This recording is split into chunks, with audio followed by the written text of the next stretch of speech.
Hello, good morning. Durga Pal ma'am की class में आप सबका स्वागत है। Good morning students, welcome back to Durga Pal ma'am's class. आज की क्लास में हम पढ़ने जा रहे हैं क्लास 8 का वसंत भाग 3 से 5वां चैप्टर, क्या निराश हुआ जाए। आप सबको पता होगा कि हिंदी का सिलेबस सीबीएसई ने चेंज कर दिया है। पिछले साल से ये सिलेबस चेंज हो रहा है, कुछ क्लासेस में चेंज हो गया था और कुछ क्लासेस का इस साल रिसेंटली अभी चेंज किया है और नई किताबें लगी हैं, जैसे सारंगी, वीणा, मल्हार, ये किताबें लगी हैं। क्लास 8 में भी मल्हार की ही बुक लगेगी, लेकिन अभी फ़िलहाल वो पब्लिश्ड नहीं है, सीबीएसई ने चेंज नहीं की है, इसलिए आपको वसंत भाग 3 ही पढ़ाई जा रही है। तो मैं वसंत भाग 3 का 5वां चैप्टर आपको पढ़ा रही हूँ और अगले साल तक हो सकता है कि वसंत को हटा दिया जाए और उसकी जगह पे मल्हार का 3rd भाग आ जाए। मल्हार 6th और 7th में चल रही है, तो 8th में। तो फिलहाल वसंत भाग 3 ही चल रही है आप लोगों की, इसलिए मैं वसंत भाग 3 का 5वां चैप्टर क्या निराश हो जाए, आज इसकी सरल व्याख्या मैं आपको करा रही हूँ। बहुत ही आसान तरीके से मैं आपको इसकी व्याख्या पढ़ा रही हूँ। आपको चैप्टर पढ़ने की ज़रूरत नहीं पड़ेगी, आप वीडियो को ध्यान से सुन लीजिए, आपको पूरा चैप्टर पता चल जाएगा इसके अंदर क्या है। पूरी व्याख्या, पूरा सार इसका आसान तरीके से मैं आपको यहाँ बताने जा रही हूँ। बस आपको एक काम करना है, इस वीडियो को पूरा देखना है और जो भी दुर्गा पाल मैम की क्लास में आए हैं अटेंडेंस जरूर लगानी है। आप लाइक का बटन दबाकर, अपना नाम लिखकर, स्कूल का नाम लिखकर, अपने शहर का नाम लिखकर, जो आपको पसंद हो कुछ भी एक कमेंट प्यारा सा करके छोड़ दीजिए आप, और आपकी अटेंडेंस पहुंच जाएगी मेरे पास। कोई भी बच्चा वीडियो को छोड़े नहीं, क्लास को छोड़कर बीच में जाओगे तो फिर समझ में नहीं आएगा, इसलिए ध्यान से बैठो। एक कहानी की तरह मैं आपको ये सुना रही हूँ, पूरा अर्थ सहित आपको पाठ समझ में आ जाएगा। तो मैं शुरू करती हूँ, क्या निराश हुआ जाए।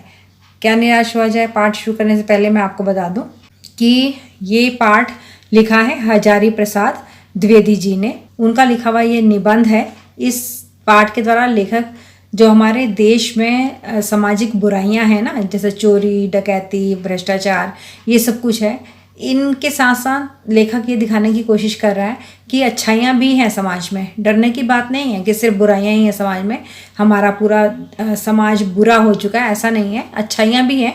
वो कहते हैं कि समाचार पत्रों को अगर हम पढ़ लेते हैं तो हमें तो ऐसा लगता है कि देश में बुराइयाँ हैं, ईमानदारी बिल्कुल ख़त्म हो गई है। आदमी में अगर बुराइयाँ हैं तो अच्छे लोग भी इस दुनिया में बसते हैं, अच्छे गुणी लोग भी हैं। तो अब शुरू करते हैं, उन्होंने इस पाठ में क्या क्या कहा है। ठीक है, पहले मैं आपके लिए पढ़ देती हूँ यहाँ पर। मेरा मन कभी कभी बैठ जाता है, समाचार पत्रों में ठगी, डकैती, चोरी, तस्करी और भ्रष्टाचार के समाचार भरे रहते हैं। आरोप प्रत्यारोप का कुछ ऐसा वातावरण बन गया है कि लगता है देश में कोई ईमानदार आदमी ही नहीं रह गया। हर व्यक्ति संदेह की दृष्टि से देखा जा रहा है। जो जितने ऊंचे पद पर है उनमें उतने ही अधिक दोष दिखाए जाते हैं। आजकल तो सोशल मीडिया बहुत चल गया है। अब ये जो निबंध है ये तो बहुत पहले ज़माने का लिखा हुआ है, तो उन्होंने सोशल मीडिया की बात नहीं की है, उन्होंने सिर्फ समाचार पत्रों की बात की है। वो कहते हैं समाचार पत्र बिल्कुल भरे पड़े हैं, समाचार पत्रों में सिर्फ ठगी, डकैती, चोरी, तस्करी, भ्रष्टाचार, यही चीज़ें दिखाई जाती हैं और ऐसे ऐसे लांछन लगा दिए जाते हैं उनके ऊपर कि लगता है कि देश में कोई ईमानदार बचा ही नहीं है। ऐसे मसाला लगा लगा के समाचार दिए जाते हैं। हम हर इंसान को शक की नज़र से देखते हैं कि भाई कहीं ये भी ऐसा ही तो नहीं है। जो इंसान जितने बड़े पद पर बैठा हुआ है, जितने बड़े ओहदे पर है, जितने बड़े नौकरी में है, वो हमें लगता है वो उतना ही दोषी है। हम भरोसा नहीं करते हैं। अब ऐसा हो गया है, हमने इतनी चीज़ें पढ़ ली हैं, देख ली हैं, सुन ली हैं कि हमें ऐसा लगता है अगर हम किसी ऑफिस में जाएंगे ना काम कराने के लिए, तो सामने वाले को हम सोचते हैं कि ये पैसे खाने वाला, रिश्वत खाएगा ही खाएगा, रिश्वत दिए बिना काम होगा ही नहीं। ये हम लोगों की मेंटलिटी बन चुकी है। एक बहुत बड़े आदमी ने मुझसे एक बार कहा था कि इस समय सुखी वही है जो कुछ नहीं करता। जो कुछ भी करेगा उसमें लोग दोष खोजने लगे, उसके सारे गुण भुला दिए जाएंगे और दोषों को बढ़ा चढ़ाकर दिखाया जाने लगेगा। दोष किसमें नहीं होते, यही कारण है कि हर आदमी दोषी अधिक दिख रहा है, गुणी कम या बिल्कुल भी नहीं है। स्थिति अगर ऐसी है तो निश्चय ही चिंता का विषय है। तो आगे इस पैराग्राफ में उन्होंने लिखा है कि किसी आदमी ने मुझे एक बार कहा था कि देखो भैया, जो कोई काम नहीं कर रहा ना वो तो ठीक है, और जो अगर कोई काम कर रहा है तो उसके बारे में लोगों की धारणा यह है कि वो आदमी बहुत ही बुरा व्यक्ति है, उसके सारे अवगुण ही अवगुण उसके अंदर भरे हुए हैं। यही कारण है कि हर आदमी हमें अवगुणी दिखाई देता है, दोषी दिखाई देता है। किसी भी आदमी में गुण नहीं दिखाई देते। आप खुद ही सोच लो, अगर आजकल कोई भी हमारे सामने से निकल के जाए ना, तो हम उस आदमी को शक की नज़र से देखते हैं कि कहीं ये चोर तो नहीं है, डकैत तो नहीं है, कहीं ये कुछ हमें कर तो नहीं देगा। किसी पे हम विश्वास नहीं करते। अगला पैराग्राफ, क्या यही भारतवर्ष है? इसका सपना तिलक गांधी ने देखा था। रविन्द्रनाथ ठाकुर और मदन मोहन मालवीय का महान संस्कृति सभ्य भारतवर्ष किस अतीत के गड्ढर में डूब गया? आर्य और द्रविड़, हिंदू और मुसलमान, यूरोपीय और भारतीय आदर्शों की मिलन भूमि, मानव महासमुद्र क्या सूख ही गया? मेरा मन कहता है ऐसा हो ही नहीं सकता। हमारे महान मनीषियों के सपनों का भारत है और रहेगा। तो इस पैराग्राफ में इन्होंने कहा है कि मैं ये बात मानने को तैयार नहीं हूँ कि देश में सब कुछ गलती है, सारे लोग भ्रष्टाचारी हैं, सारे पापी हैं, सारे दोषी हैं। ऐसा मेरा मन नहीं मानता है, क्योंकि जो हमारे पुराने नेता लोग थे, जैसे बाल गंगाधर तिलक थे, गांधी जी थे, या रविन्द्रनाथ टैगोर थे, या मदन मोहन मालवीय थे, उन्होंने एक सपना देखा था कि हमारा देश तरक्की करेगा और इसमें बहुत ही अच्छे लोग रहेंगे, कहीं कोई अत्याचार नहीं होगा, पाप नहीं होगा, गलत काम नहीं होगा। इस तरह का उन्होंने सपना देखा था। अगर आज हर व्यक्ति पापी है, दोषी है, तो फिर कहाँ गया वो उनका सपना? तो ख़त्म ही हो गया है। हमारे जो बड़े बड़े ऋषि मुनियों ने एक सपना देखा था भारत देश का, तो इसका मतलब वो तो ख़त्म है ना। अब वो सपना तो देख ही नहीं सकते हैं, उस सपने की तो हम बात ही नहीं कर सकते हैं, क्योंकि अगर इतना भ्रष्ट हो गया है तो। आगे वो कहते हैं, ये सही है कि इन दिनों कुछ ऐसा माहौल बना है कि ईमानदारी से मेहनत करके जीविका चलाने वाले निरीह और भोले भाले श्रमजीवी पिस रहे हैं और झूठ तथा फरेब का रोजगार करने वाले फल फूल रहे हैं। ईमानदारी को मूर्खता का पर्याय समझा जाने लगा है। सच्चाई केवल भीरू और बेबस लोगों के हिस्से पड़ी है। ऐसी स्थिति में जीवन के महान मूल्यों के बारे में लोगों की आस्था ही हिलने लगी है। अब आगे वो कहते हैं कि ये बात तो बिल्कुल सही है कि आजकल हमारे सामने ऐसा माहौल बना दिया गया है, या माहौल बन ही गया है, क्योंकि घटनाएं इतनी ज़्यादा हो रही हैं, और जितनी घटनाएं देश में हो रही हैं वो सब हमें उन सब की जानकारी हो जाती है, क्योंकि सोशल मीडिया इतना एक्टिव हो गया है, न्यूज़पेपर, न्यूज़ चैनल्स जो हैं वो इतने एक्टिव हैं, हर चीज़ को इतना बढ़ा चढ़ा के दिखा दे रहे हैं। तो ऐसा माहौल बन गया है कि जो लोग ईमानदारी से काम कर रहे हैं, जो ईमानदारी से अपना जीवन जी रहे हैं, वो तो बेचारे गरीब भोले भाले हैं, पिस रहे हैं, लेकिन जो झूठ और फरेब का साथ दे रहे हैं वो खूब फल फूल रहे हैं। आपने देखा होगा ना, जो डॉन टाइप के लोग हैं, उनके पास कोठी, कार, पैसे, और अभी बहुत सारी न्यूज़ आती है कि किसी घर से बोरे भर भर के नोट निकले हैं, ये है वो है। तो उन लोगों के पास वो पैसा कहाँ से आ रहा है? भ्रष्टाचार से ही आ रहा है। और जो ईमानदार लोग हैं, हम जैसे जो लोग हैं, जो अब मेहनत कर करके कमा रहे हैं, थोड़ा थोड़ा कमा रहे हैं, अपना घर चला रहे हैं, तो हमको तो मूर्ख समझा जाता है ना। सब लोग कहते हैं इनके पास क्या है, कुछ नहीं है, इनको क्या अकल है। लेकिन जो खूब पैसा भ्रष्टाचार से कमा रहे हैं, वो बड़े मज़े से ठाठ से रहते हैं, लंबी लंबी गाड़ियों में घूमते हैं, एसी घरों में रहते हैं आराम से, है ना। तो जो ईमानदारी है, ईमानदारी को आजकल क्या समझते हैं कि ईमानदार आदमी पागल है, ये तो मूर्ख है, इसको कुछ अकल ही नहीं है। सच्चाई सिर्फ इतनी है कि जो डरपोक और बेबस लोग हैं ना, वही सच का साथ दे रहे हैं, और जो थोड़े से भी चालाक लोग हैं वो सच का साथ नहीं देते हैं। जो हमारे जीवन के मूल्य थे, जो हमें सिखाया जाता था कि सच बोलो, किसी का बुरा नहीं करो, गलत काम नहीं करो, गलत तरीके से पैसे नहीं कमाओ, ये सब तो अब ख़त्म हो गए। इन पर तो हमारी आस्था, विश्वास रह ही नहीं गया है। आगे लेखक कहते हैं कि भारतवर्ष ने कभी भी भौतिक वस्तुओं के संग्रह को बहुत अधिक महत्व नहीं दिया। हमारे पूर्वजों ने कभी ये नहीं कहा कि हमें मकान, जमीन, गहना, कपड़ा, ऐशो आराम की चीज़ें ये इकट्ठी करनी चाहिए। उनकी दृष्टि से मनुष्य के भीतर जो महान आंतरिक गुण स्थिर भाव से बैठा हुआ, वही चरम और परम है। उन लोगों ने हमें ये कहा कि हमारे अंदर जो गुण है ना, हमारा जो स्वभाव है, हमें जो अच्छी बातें सिखाई गई हैं, वही सबसे ज़रूरी हैं, वही हमें संचित करने चाहिए, इकट्ठे करने चाहिए। लोभ, मोह, काम, क्रोध, ये विचार मनुष्य में स्वाभाविक रूप से विद्यमान रहते हैं, पर उन्हें प्रधान शक्ति मान लेना और अपने मन तथा बुद्धि को उन्हीं के इशारे पर छोड़ देना बहुत बुरा आचरण है। लेकिन इन लोगों ने कहा कि देखो, हमारे सबके अंदर ये चीज़ें होती हैं कि हमें पैसा कमाना है, हमें पैसा कम से कम खर्च करना है, बचत करनी है, लोभ होता है हमारे अंदर, लालच होती है हमारे अंदर गुस्सा भी भरा होता है। लेकिन इन्हीं चीज़ों को हम बढ़ाते चले जाएं, लालच को, गुस्से को, लोभ को, मोह को, और इनको ही हम सबसे बड़ा मान लें, तो फिर ये तो गलत हो जाएगा। इससे हमारा आचरण सारा ही खराब हो जाएगा। भारतवर्ष ने कभी भी उन्हें उचित नहीं माना, उन्हें सदा संयम के बंधन में बांध कर रखने का प्रयत्न किया है।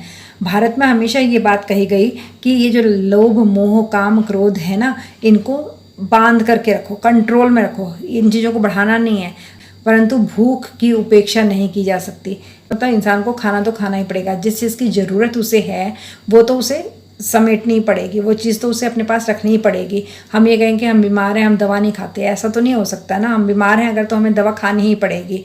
अगर कोई गलत रास्ते पर चल रहा है तो उसे सही रास्ते पर लाने के उपाय भी हमें सोचने ही पड़ेंगे।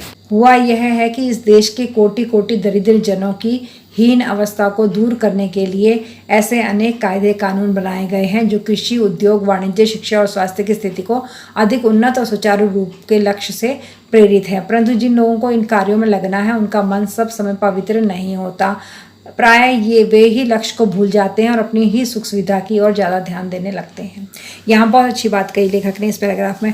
लेखक कह रहा है कि देखो, हमारे देश में कई लोग बहुत गरीब हैं, उनको पढ़ाई नहीं कर सकते हैं, खाने के लिए नहीं मिल रहा है, उनके पास रोजगार नहीं है, मकान नहीं है। तो हमारी सरकार क्या करती है, उनके लिए कुछ कानून बनाती है कि उन लोगों को थोड़ा सा हेल्प हो जाए, उन लोगों को खाने को मिल जाए, नौकरी मिल जाए, मकान मिल जाए।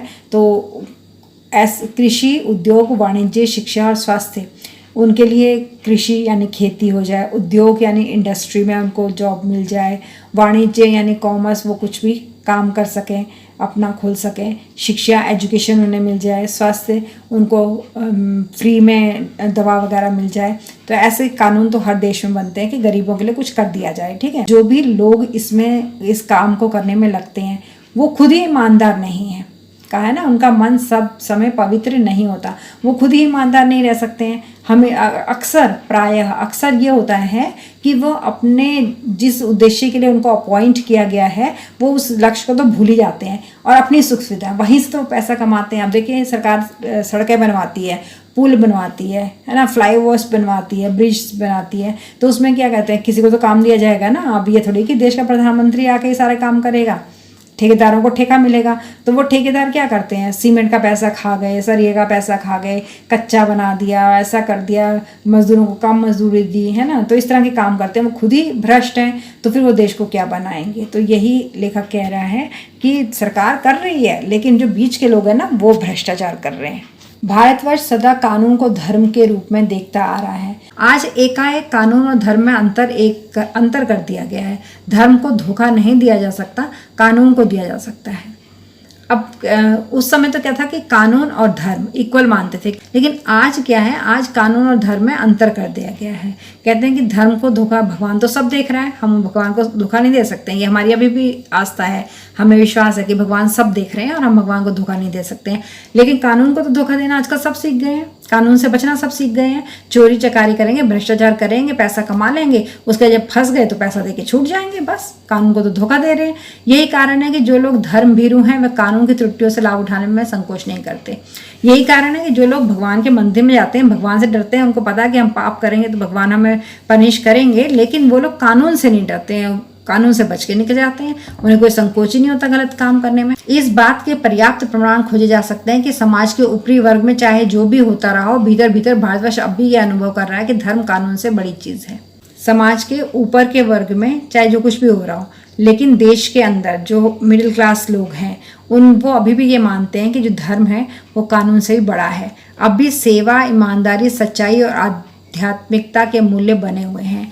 जो हम जैसे लोग हैं, मिडिल क्लास जो लोग हैं, वो अभी भी सेवा में ईमानदारी से काम करना, सच्चाई पर चलना, आध्यात्मिक यानी भगवान को मानना, ये सब काम वो अभी भी कर रहे हैं। वे दब अवश्य गए लेकिन नष्ट नहीं हुए हैं। हम लोग भी प्रेशर में थोड़ा सा दब जाते हैं कि अरे वो नहीं कर रहे तो हम क्यों करें, सब तो पैसा कमा रहे हैं तो हम ही क्यों ऐसे हैं। लेकिन फिर भी हमारे अंदर अभी भी डर है। आज भी मनुष्य से प्रेम करता है, महिलाओं का सम्मान करता है, झूठ और चोरी को गलत समझता है। आज भी हमारे समाज में ऐसे लोग हैं, ऐसे मनुष्य हैं जो महिलाओं की इज्जत भी करते हैं, झूठ और चोरी को गलत भी समझते हैं, दूसरे को पीड़ा पहुंचाने को पाप भी समझते हैं। हर आदमी अपने व्यक्तिगत जीवन में इस बात का अनुभव करता है। समाचार पत्रों में जो भ्रष्टाचार के प्रति इतना आक्रोश है वह यही साबित करता है। समाचार पत्रों में जो भ्रष्टाचार के खिलाफ इतना कुछ लिखा जाता है, इतना गुस्सा दिखाया जाता है, तो इस चीज़ से तो हमें ये समझ में आता है कि हम लोग भ्रष्टाचार को गलत समझते हैं, तभी तो समाचार पत्रों में इतना भ्रष्टाचार के खिलाफ लिखा जाता है। समाज में उन तत्वों की प्रतिष्ठा हम कम करना चाहते हैं जो गलत तरीके से धन इकट्ठा कर रहे हैं या अपने लिए इज्जत कमा रहे हैं गलत तरीके से, हम उनको कम करना चाहते हैं। इसलिए समाचार पत्रों में ऐसी खबर हमेशा छपती रहती है। दोषों का पर्दाफाश करना बुरी बात नहीं है। अब लेखक कहता है कि देखो, अगर गलत हो रहा है समाज में तो लोगों के सामने लाना उसको गलत नहीं है, बुरा नहीं है। बुराई यह मालूम होती है कि किसी के आचरण के गलत पक्ष को उद्घाटित करके उसमें रस लिया जाए। लेखक कह रहा है कि बुराई इस चीज़ में है कि हम गलत लिख रहे हैं, दिखा रहे हैं कि ये गलत हो रहा है, और फिर उसको इतना बढ़ा चढ़ा कर रस लेके, आनंद लेके, खुश होकर हम दिखा रहे हैं और दोषोद्घाटन को एकमात्र कर्तव्य मान लिया है। और हमने ये मान लिया है कि हमारा कर्तव्य सिर्फ लोगों की बुराई को ही दिखाना है। बुराई में रस लेना बुरी बात नहीं है, लेकिन अच्छाई में उतना ही रस लेकर उजागर ना करना और भी बुरी बात है। यहाँ पर क्या स्पष्ट किया गया कि देखो, बुरी बात हुई है तो उसको सब लोगों के सामने लाओ, ठीक है। अब उसको बढ़ा चढ़ा के बताओ, वो भी चलो ठीक है। लेकिन अगर कहीं पर अच्छी बात भी हो गई है और उसको तुम उतना बढ़ा चढ़ा करके नहीं बता रहे हो तो ये तो गलत बात है। फिर तो लोगों को यही लगेगा कि देश में सिर्फ बुरा ही बुरा हो रहा है। सैकड़ों घटनाएं ऐसी घटती हैं जिन्हें उजागर करने से लोक चित्त में अच्छाई के प्रति अच्छी भावना जागती है। हमारे देश में रोज सैकड़ों घटनाएं ऐसी भी होती हैं जिसको अगर हम पढ़ लें तो हमारे मन में भी अच्छाई की भावना जागेगी कि देखो उसने इतना अच्छा किया, हम भी करें। लेकिन ऐसी घटनाएं समाचार पत्रों में आती नहीं है। समाचार पत्रों में बुरा ही बुरा आता है। यहाँ पर चोरी हो गई, डाका हो, डकैती, ये सब कुछ आता है, लेकिन किसी ने अच्छा काम किया तो उसकी स्टोरी नहीं दिखाई जाती है। तो लेखक ये बात में ये बताना चाह रहे हैं कि अभी भी हमारे समाज में, हमारे देश में अच्छाई है। लोगों का विश्वास अच्छाई से उठना नहीं चाहिए। लोगों को निराश नहीं होना चाहिए कि भाई नहीं, अब तो बुराई बची है या जीने के लायक ही नहीं रह गया है देश या समाज। तो इसके लिए वो एक घटना भी बता रहे हैं कि एक बार क्या हुआ, रेलवे स्टेशन पर टिकट लेते हुए गलती से मैंने 10 के बजाय 100 रुपये का नोट दे दिया था, ठीक है। और मैं जल्दी गाड़ी में आकर बैठ गया। थोड़ी देर में टिकट बाबू उन दिनों के 2nd क्लास के डब्बे में हर आदमी का चेहरा पहचानता हुआ उपस्थित हुआ। तो थोड़ी देर में क्या हुआ कि वो टिकट पे जो जिस खिड़की से उन्होंने टिकट ली थी, वहाँ का जो व्यक्ति बैठा था टिकट देने वाला, वो 2nd क्लास के डब्बे में हर आदमी का चेहरा ढूंढते कि ये तो नहीं है, ये पहचानता हुआ आया। उसने मुझे पहचान लिया और बड़ी विनम्रता के साथ मेरे हाथ में 90 रुपये रख दिए और बोला, यह बहुत गलती हो गई थी। देखो कितना अच्छा आदमी ना, कि ढूंढता हुआ आया ट्रेन में और ढूंढ करके उसको बोला कि भैया आपके 90 रुपये हैं, गलती से आपने 10 की जगह 100 का नोट मुझे दे दिया था और आपने भी नहीं देखा, मैंने भी नहीं देखा। उसके चेहरे पर विचित्र संतोष की गरिमा थी। मैं चकित रह गया। तो लेखक कह रहे हैं मुझे बड़ी हैरानी हुई कि वो कैसे वो व्यक्ति 90 रुपये वापस करने के लिए मुझे ढूंढता हुआ आया ट्रेन में, और सब लोगों को का चेहरा देख के मुझे उसने ढूंढा और मुझे वापस किए पैसे। आगे लेखक कहते हैं, कैसे कहूँ कि दुनिया में सच्चाई और ईमानदारी लुप्त हो गई है। वैसे अनेक अवांछित घटनाएं भी हुई हैं, परंतु यह एक घटना ठगी और वंचना की अन्य घटनाओं से अधिक शक्तिशाली है। तो लेखक कहते हैं कि मैं कैसे मान लूँ कि देश में ईमानदारी है ही नहीं, सच्चाई है ही नहीं, लुप्त हो गई हैं, खो गई हैं, गुम हो गई हैं। ऐसा नहीं है। बहुत सारी अवांछित जिनको हम नहीं चाहते हैं, उन्हें अवांछित कहते हैं, जिनको कोई नहीं चाहता है। तो बहुत सारी ऐसी अवांछित घटनाएं भी हो रही हैं, लेकिन वो एक घटना सारी ठगी और वंचना की अनेक घटनाओं से ज़्यादा शक्तिशाली है कि 90 रुपये लौटाने के लिए वो गाड़ी में ढूंढता बंदा आया है। तो ये घटना सबसे बड़ी घटना है। फिर एक घटना और वो बताते हैं कि एक बार मैं बस में यात्रा कर रहा था। मेरे साथ मेरी पत्नी और 3 बच्चे भी थे। बस में कुछ खराबी थी, रुक कर चल रही थी। गंतव्य से कोई 8 किलोमीटर पहले, गंतव्य मतलब जिस जगह पर उन्हें पहुंचना था, तो उस जगह से 8 किलोमीटर पहले ही एक निर्जन जहाँ कोई व्यक्ति नहीं था, सुनसान जगह थी, उसमें बस ने जवाब दे दिया। बस खराब हो गई, आगे नहीं बढ़ी।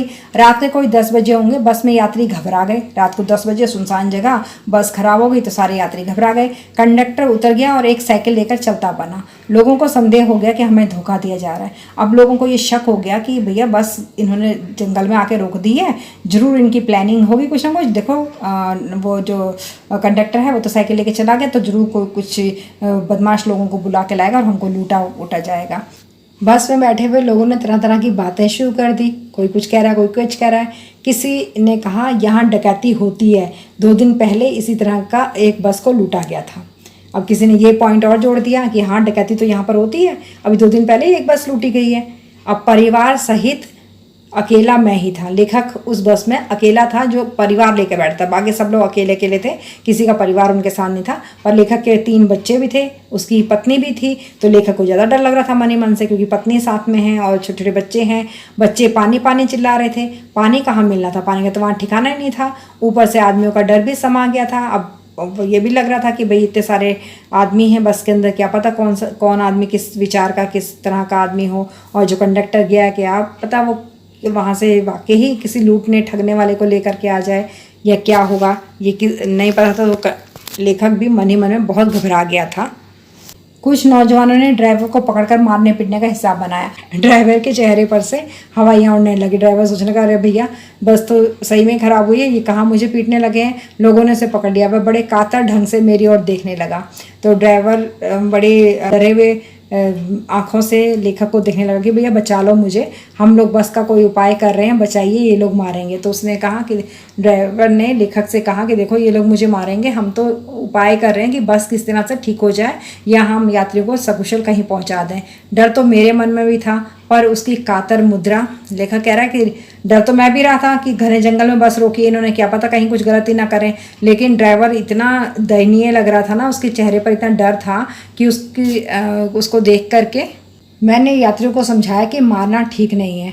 लेकिन यात्री इतना घबरा गए कि मेरी बात सुनने को तैयार ही नहीं हुए। कहने लगे इसकी बातों मत आओ, ये धोखा दे रहा है, कंडक्टर को पहले ही इसने डाकुओं को लेने के लिए भेज दिया है। तो होता ही है कि जिस तरह की घटनाएं हम सुनते रहते हैं, हमारे दिमाग में वही चलती रहती हैं कि हमारे साथ भी कुछ ना कुछ ऐसा ही होने वाला है। और आज के ज़माने में तो ये बहुत सच भी है कि ऐसी घटनाएं होती ही रहती हैं। तो लेखक कहता है कि मैं भी बहुत भयभीत था, डरा हुआ था मैं भी बहुत। ड्राइवर को किसी तरह से मैंने मारपीट से तो बचाया। 1.5-2 घंटे हो गए, मेरे बच्चे खाना और पानी के लिए बेचैन हो रहे थे। मेरी और पत्नी की हालत भी बहुत ख़राब हो रही थी। लोगों ने ड्राइवर को मारा तो नहीं, पर उसे बस से उतार कर एक जगह घेर कर रखा। उसको मारा तो नहीं, लेकिन उसे बस से उतार लिया और एक जगह पर उसको पकड़ के रखा। बहुत सारे लोग उसके साथ खड़े रहे यहाँ पर कि जब तक अगर कोई हमें कुछ करेगा ना तो तेरे को ही मार देंगे हम। कोई भी दुर्घटना होती है तो पहले ड्राइवर को समाप्त कर देना, उन्हें यही उचित जान पड़ा। सही है, अपनी सेफ्टी के लिए उन्होंने ऐसा किया। मेरे गिड़गिड़ाने का कोई विशेष असर नहीं पड़ा।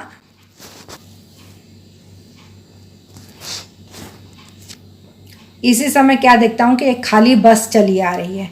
तो इतना हुआ तो तभी देखा कि सामने से एक खाली बस चली आ रही है और उसमें हमारा कंडक्टर भी बैठा हुआ है। उसने आते ही कहा, अड्डे से मैं नई बस लेकर के आया हूँ, आप सब लोग इसमें बैठ जाइए और बस चलाने लायक नहीं है, क्योंकि ये जो बस में हम लोग आए ये तो बिल्कुल ख़राब हो चुकी है, तो चलेगी ही नहीं अब, इसलिए मैं नई बस वहाँ से लेके आया हूँ। फिर मेरे पास एक लोटे में पानी और थोड़ा सा दूध लेकर आया। बोला, पंडित जी बच्चों का रोना मुझसे देखा नहीं गया, वहाँ दूध भी मिल रहा था तो मैं थोड़ा सा लेता आया। यात्रियों में फिर जान आई, सबने उसे धन्यवाद दिया। अब सबने उसे धन्यवाद दिया, ड्राइवर से माफ़ी मांगी और 12 बजे से पहले ही सब लोग बस अड्डे पहुँच गए। कैसे कहूँ कि मनुष्यता एकदम समाप्त हो गई। लेखक कह रहा है अब ऐसी घटनाएं भी तो हो रही हैं ना, कि अच्छाई भी तो है, तो कैसे कहूँ मैं कि सब मनुष्यता ख़त्म हो गई, लोग सब बुरे हो गए हैं। कैसे कहूँ कि लोगों में दया माया रह ही नहीं गई है। जीवन में जाने कितनी ऐसी घटनाएं होती हैं जिन्हें हम भूल जाते हैं, और कई ऐसी घटनाएं होती हैं जिन्हें हम भूल ही नहीं सकते हैं। ठगा भी गया हूँ, धोखा भी खाया है। लेखक कहता है कि मैंने अपनी ज़िंदगी में कईयों ने मुझे ठगा है, कईयों ने मुझे धोखा दिया है, लेकिन बहुत कम जगहों पर विश्वासघात नाम की चीज़ मिलती है। केवल उन्हीं बातों का हिसाब रखो जिनमें धोखा खाया है, तो जीवन कष्टकर हो जाएगा। अब लेखक कह रहा है कि अगर हम सिर्फ उन बातों पर विश्वास करें, उन्हीं बातों को अगर हम याद रखें, हम सिर्फ उन्हीं बातों को याद रखें जिनमें हमने धोखा खाया है, तो हमारा जीवन बहुत ही मुश्किल हो जाएगा। हम तो जी नहीं पाएंगे। हम तो यही सोचेंगे कि दुनिया में सिर्फ धोखा ही धोखा है, कुछ नहीं हो सकता इस दुनिया का, सब खराब लोग हैं, किसी पर हम विश्वास नहीं कर सकते। परंतु ऐसी घटनाएं भी बहुत कम नहीं हैं जब लोगों ने अकारण सहायता की है। लेखक कह रहा है कि ऐसी घटनाएं भी कम नहीं होती हैं जब लोग बिना कारण के किसी की मदद करते हैं, निराश मन को ढांढस दिया है और हिम्मत बंधाई है। कई बार ऐसी घटनाएं भी हमारे जीवन में होती हैं कि हम बहुत परेशानी में, कोई अचानक से अनजाना सा आदमी आया और हमारी मदद कर देता है, वो हमें तसल्ली देता है, हिम्मत भी बंधाता है। कभी बार रविन्द्रनाथ ठाकुर ने अपने प्रार्थना गीत में भगवान से प्रार्थना की थी कि संसार में केवल नुकसान ही उठाना पड़े, धोखा ही खाना पड़े, तो ऐसे अवसरों पर भी हे प्रभु मुझे ऐसी शक्ति दो कि मैं तुम्हारे ऊपर संदेह ना करूं। तो रविन्द्रनाथ ठाकुर की एक प्रेयर है जिसमें उन्होंने लिखा है कि अगर मुझे हमेशा नुकसान हो, हमेशा धोखा हो, मुझे अच्छे लोग ना मिलें, तभी मैं भगवान पर शक कभी ना करूं। मनुष्य की बनाई विधियां गलत नतीजे तक पहुंच रही हैं तो इन्हें बदलना होगा। अगर मनुष्य ने कुछ ऐसे नियम कानून बना लिए हैं जिनके परिणाम गलत निकल रहे हैं तो हमें वो नियम कानून बदलने चाहिए। वस्तुतः आए दिन इन्हें बदला ही जा रहा है, लेकिन अब भी आशा की ज्योति बुझी नहीं है। और लेखक कहता है कि वैसे कानूनों को बदला भी जा रहा है, जो गलत कानून थे उनको हटाया भी जा रहा है, लेकिन अभी भी आशा की उम्मीद बुझी नहीं है। महान भारतवर्ष को पाने की संभावना बनी हुई है। अभी भी हमें ये उम्मीद है कि हमारा देश एक दिन बहुत बढ़िया हो जाए और महान भारतवर्ष कहलाएगा। मेरे मन निराश होने की ज़रूरत नहीं है। तो हजारी प्रसाद द्विवेदी कहते हैं कि अभी भी मनुष्य को अपने मन से निराश होने की ज़रूरत नहीं है। हाँ, देश में भ्रष्टाचार है, गलत लोग हैं, पापी हैं, धोखा देने वाले हैं, ठगी करने वाले हैं, लेकिन उसके साथ अच्छे लोग भी हैं। इसलिए इतना निराश मत हो कि हमारा देश बिल्कुल ख़त्म हो चुका है, बिल्कुल बेकार है, बिल्कुल ख़राब है। नहीं, अभी भी देश में बहुत संभावनाएँ बची हुई हैं। तो बच्चों, आपका पाठ यहीं तक था और इस निबंध को मैंने एक एक लाइन पढ़कर आपको उसका अर्थ समझाया। कहानी सुनकर के आपको आनंद आया होगा और आपको समझ में भी आ गया होगा कि लेखक यहाँ पर क्या कहना चाह रहा है। अंत में एक रैपिड रिवीजन जो मैं हर वीडियो में आपको देती हूँ वो मैं दे देती हूँ कि हजारी प्रसाद द्विवेदी ने इस निबंध के अंदर क्या निराश हुआ जाए शीर्षक में ये बताने की कोशिश की है कि देश में भ्रष्टाचार है, ठगी है, गलत लोग हैं जिन पर हम संदेह करते हैं, लेकिन हर व्यक्ति ऐसा है, ये गलत है। अभी भी बहुत अच्छे लोग दुनिया में हैं, अच्छाई दुनिया में बची हुई है। इसलिए हमारे मन को निराश नहीं होना चाहिए कि अब ये दुनिया जीने के काबिल नहीं रह गई है। अभी भी अच्छाइयाँ हैं, बस सिर्फ फ़र्क इतना है कि जो बुरी घटनाएं होती हैं उनको बढ़ा चढ़ा कर दिखा दिया जाता है और जो अच्छी घटनाएं होती हैं उनका जिक्र नहीं किया जाता है। इसलिए हमारे कानों में हमेशा बुरी घटनाएं पड़ती हैं तो हमें ऐसा लगता है कि दुनिया बुरी ही है। अगर अच्छी घटनाएं भी हमें उतनी बढ़ा चढ़ा कर बताई जाएंगी तो हमें लगेगा कि नहीं, अच्छा भी है दुनिया में और बुरा तो है ही, लेकिन अच्छा भी है। तो इसलिए हजारी प्रसाद द्विवेदी ये कहते हैं कि हमारे मन को निराश होने की ज़रूरत नहीं है। देश में अच्छाई बची है और ये अच्छाई अगर फैलती रहेगी, लोग और अच्छे काम करते रहेंगे तो एक दिन हमारा भारत देश महान बन जाएगा। यहाँ तक था आपका पाठ। उम्मीद कर रही हूँ कि आपको पाठ का अनुवाद, सार और उसका सरल व्याख्या जो मैंने की बहुत अच्छे से समझ में आ गई होगी। अगर समझ में आ गई है तो क्या करना है आपको? 4 काम करने हैं। पहला, लाइक का बटन दबाना है। दूसरा, अपने 2 दोस्तों के साथ वीडियो को शेयर करना है। तीसरा, चैनल सब्सक्राइब नहीं किया है तो बहुत गलत बात है, जल्दी से इसे सब्सक्राइब कर लो। और चौथा, बेल आइकन को दबा देना है ताकि आपको नोटिफिकेशन मिलता रहे कि कौन सा वीडियो आया है अगला। अब अगले वीडियो में मैं इसके क्वेश्चन आंसर्स डालूंगी, उसका इंतज़ार करते रहना। ठीक है, तो अब चलते हैं। तब तक के लिए tata, bye bye and love you all. Thanks for attending Durga Pal Ma'am's class. Please like, share, subscribe and don't forget to leave a lovely comment. Thank you.